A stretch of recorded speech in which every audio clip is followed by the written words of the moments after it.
modern tampon was evolved from cellulose cotton rounds used on the battlefield of World War I. It has gone from being a battlefield tool to an embarrassing product that we all hide under our sleeves when we're going to the bathroom. When we hide these products, we hide the pain that comes alongside them.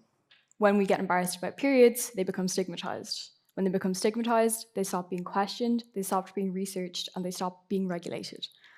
When I was about 13, I went to the doctor because I had chronic nosebleeds, and my doctor told me, well, sure, it's just your period. And I was like, cool. And then 2 years later, I ended up having to get surgery for a tumor that had been developing in my nose over those years. Discomfort has become a substitute for oversight here, and this oversight is just one example of how not recognizing these symptoms can lead to harm. Another oversight is just how under-researched the vagina truly is. It's not skin, it is mucosal tissue that is thin and highly absorbent and rich in blood vessels. Any substances absorbed here go directly into your bloodstream, bypassing your liver. Toxicologists have warned us for decades that the route of exposure matters, but why have we never considered tampons in this way? There's been studies coming out in the last few years that you might have seen about the presence of lead and arsenic in tampons. These are endocrine disrupting chemicals that influence your menstrual cycle, your fertility, your energy levels. The risk here is not the immediate poisoning, it's the quiet accumulation over time. And this is proving to become a bit of an issue further down the line for people. There's a study in 2023 in Sweden that showed that 35% of the current generation of women experiencing menopause experience more symptom burden compared with 24% of prior generations. I surveyed 147 people last year, and I asked them about their product use, about their diagnoses, and about their symptom burden. And the results were quite telling in that people who consistently use tampons were 3 times more likely to report a higher symptom burden. One of the most frightening statistics from that study was out of my sample pool. People who got their periods before the age of 13 and consistently used tampons had a 64% diagnosis likelihood of a reproductive health disorder such as endometriosis or PCOS. To put that into contrast, the lifetime risk of developing any cancer is 33%. I'm not saying that these products are directly causing these diseases, but when a risk signal is that large, if it was in any other consumer product, it would have been taken off of the market decades ago. Endometriosis affects 1 in 10 people.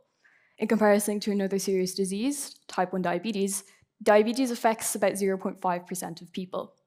I'm not saying we should just stop treating diabetes, but it's concerning when a disease that affects less than 1% of the population has 10 times the amount of research done into it than a disease that affects 1 in 10.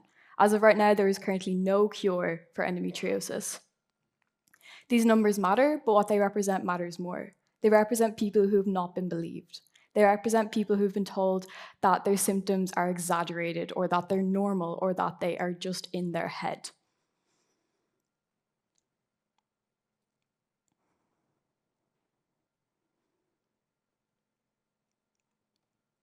Let that sink in.